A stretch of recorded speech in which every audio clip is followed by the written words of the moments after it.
may papuntang Panagatan. Kanina pa ako ikot ng ikot. Pagod na ako. Ang layo pala, layo na. Nag-iba na kasi yung daan. 10 araw na ako sa kakalakad. Di ko pa rin natagpuan yung Panagatan. Pagod na ako.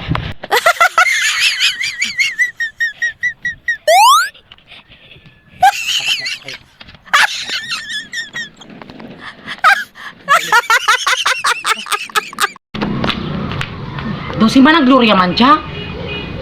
Nay! Salamat, nandito na ako sa bahay namin. Alam na alam ko talaga bahay namin. Nandito pa nakasabit yung brief ni Junior. Ang taring naman ng kapatid ko si Junior. Naka-crop top din, sumusunod din sa uso. Nay!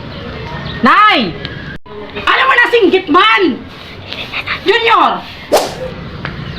Si Manang Gloria nagyo! Kakabot tayo sa Manila! Ah, si Manang Gloria dyan doon? Why, sila nga daw, ragbungin na ng itsura. Ay, naman ba si Jan ka rin? Ano kagag? Wala naman nag-text sa ano? Namahulikaw? Ay, naku, Nay. 10 araw na ako sa kakanap ng bahay natin dito sa Panagatan. Buti nakita ko rin. Ay, naligaw nga po ako eh. Naligaw po yung kalabaw ng sinakyan ko. Napunta na sa may Kalo-Kalo. Tsaka sa may ano, dumaan pa sa may Bulo.